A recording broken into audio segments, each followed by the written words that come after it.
আমরা বাড়িতে ছিলাম না। আমরা মানে হচ্ছে বুধবারে বাইরে গেছিলাম। আর আজকে বুধবার আমরা বাড়ি আসছি। বাড়ি আসার পর আমরা দেখতেছি যে বাড়িতে আমাদের তালা বন্ধ। তো আমাদের একটা ভাই আছে, ভাইটাকে চাবিটা দিয়ে গেছিলাম গেট খোলার জন্য, থাকার জন্য। রাত্রিবেলা কি এখানে থাকতো রাত্রিবেলা। তো আমরা রাত্রিবেলা আমরা এখানে সকালবেলা আসছি। তো এখানে দেখতেছি যে আমাদের ঘরে মানে চুরি হয়েছে। তবে তারপরে আমরা ভাইটাকে ডাকলাম যে আমাদের ঘরে কি তুমি থাকতে না? তো ও বলতেছে কি আমি বলে থাকতাম না। ও ছেলেটা একবার বলতেছে আমি থাকতাম, কয়দিন ছিলাম রাত্রিবেলা, তো আমরা আজকে রাত্রে ঘুমাইনি। আর আমাদের গেটের দরজাটা হচ্ছে আমরা 3টা লোক দিয়ে যাই। তো আর এখন দেখতেছি তো একটা লোক দিয়ে যায়, যে মানে 3টা লোক দিলে পর কেউ খুলতে পারে না লোকটা। আর 3টা লোক দিয়ে যখন দিয়ে দিই না কেউ খুলতে পারে না, তখন আমরা একটা লোক দিয়ে দিচ্ছি। তো ভাইটা খুলতে পারে, তো ঘুমাতে পারবে আসে। তার মধ্যে দেখছি যে আমরা আজকে লোকটা খুলছি, 3টা লোক লাগানো আছে।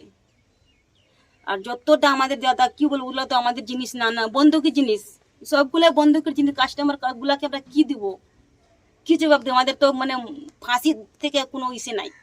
কি কি চুরি হয়েছে? বন্দুকের জিনিস, সোনা রূপা সব ছিল। মানে বন্ধকের কাজ করতেন আপনারা? বন্দুকের কাজ করতাম, আমাদের দোকানে সোনার রূপার ব্যবসা। আমাদের বন্দুকই নিতাম, আমাদের দোকানটা সোনার রূপার।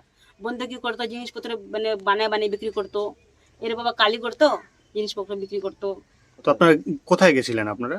দিল্লি গেছিলাম আমরা। আজ জিনিসপত্রগুলো বাইরে আছে এখন। আজকে তো আসি, কোনো খাওয়া দাওয়া না, কোনো কিছু নাই, আসে একদম বসেই আছি। আচ্ছা, যাকে রেখে গিয়েছিলেন বাড়িতে তার বাড়ি কোথায়? ওর বাড়ি হচ্ছে ট্রাক স্ট্যান্ড। ট্রাক স্ট্যান্ডে। হ্যাঁ। তো ওর সাথে কথা হয়েছে? হ্যাঁ, ও আসছিল সকালবেলা, পুলিশ আসছিল, তখন ওই ছেলেটাও ছিল। আমার ভাই লাগবে, কাকা তো ভাই। পুলিশ আসছিল? হ্যাঁ, পুলিশের সঙ্গে ছেলেটাও ছিল।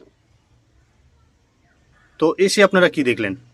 আমরা এসে দেখছি যে তারপরে পুলিশ আসলো, তখন তালাটা খুলছে। খোলার পর দেখছি এদের ঘরে শোকেস টোকেস সবই ভাঙা। যে মানে যে বাক্সটার মধ্যে জিনিসগুলো রাখতো, ওই বাক্সটা মানে ভাঙ্গে টাঙ্গে হলডুমে সব পড়া আছে। 2 ঘরের কাপড় চোপড় সবই কিছু ফেলাই আছে। মানে কোন দিক দিয়ে ঢুকছিল কিছু বোঝা গেছে? হ্যাঁ, মানে ছাদের মানে একটা ইট ভাঙ্গিয়ে তারপরে ঢুকছে ছাদ দিয়ে। তো থানায় কমপ্লেন করেছেন? থানা করছে কি করি না জানি না আমি সেটা। আর আমার বর তো এখন গেছে এসে করতে। ওর ছেলেটা যে পড়ে গেছে, ওকে নিয়ে এখন হাসপাতাল গেছে, মেডিকেলে। পুলিশ আসছিল, এই পুলিশের গাড়িতে করে ছেলেটাকে নিয়ে গেল। আগে ছেলেটাকে দেখতে হবে না। ছেলেটা আবার কি হয়েছে? ছেলেটা মানে ওকে ঢুকাইছে ভিতর দিয়ে, লোক তো মানে ওকে বললো কি তুমি ছাদ দিয়ে মানে যা, আর ওটা মানে গেট দরজাটা খুলবি ভিতর দিয়ে। এখন ও লাভ দিতে গেলে মানে সিঁড়ির উপর থেকে নিচে পড়ছে, যে মাথায় ব্যান্ডেজ লাগছে না, ও মানে পড়ে গেছে। তারপরে ওই যে পুলিশের গাড়িটা করে ওকে নিয়ে গেছে। কোথায় দোকান আছে আপনাদের বাজারে? মাটিকুন্ডা। মাটিকুন্ডা বাজারে? হ্যাঁ। যে পড়ে গেছে সে কে হবে? আমাদের তো এমনি কয় না, আমাদের একটা গুরু শিষ্য তো চেনা পরিচয় আছে। তো ওইখানে আমাদের একটা ঘটনাটা হলো, তো আমাদেরকে দেখতে আসলো। তখন পুলিশ বললো কি ভাই তুমি তো পাতলা দুবলা, তুমি এই দিক থেকে ঢুকতে পারবা।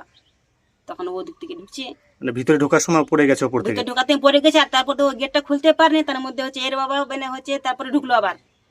ঢুকে পরে গেটটা খুলছে, তখন ছেলেটাকে বের করে আবার নিয়ে গেছি। কত টাকার ক্ষয়ক্ষতি হয়েছে মনে করছেন? আমাদের রক্ত পড়ছে তো দেখেন আপনারা। কত টাকার ক্ষয়ক্ষতি হয়েছে? আমাদের মোটামুটি হয়ে যাবে দাদা 15-20 লাখ থেকে বেশি হবে, কেউ কম হবে না। অত টাকা আমরা কোথায় থেকে দিব?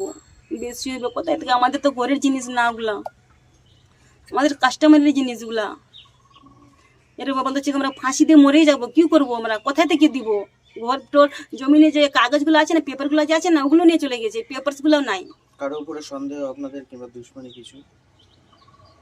সেটা বলতে পারতেছি না। আমরা তো ভাই, নিজের ভাই মনে করে দিয়ে গেছিলাম কি তুমি রাত্রিবেলা আসে ঘুমাবা। এখন ও বলতেছে কি মানে আমি কয়দিন আসলাম, তার মধ্যে আজকে রাত্রি শুধু আসি নাই। আবার বলতেছে একবার বলতেছে যে আমি বলে আসি না একদিনও, আমার মা হাসপাতালে ছিল, আমার মাকে নিয়ে হাসপাতালে ছিলাম, এরকম বলতেছে।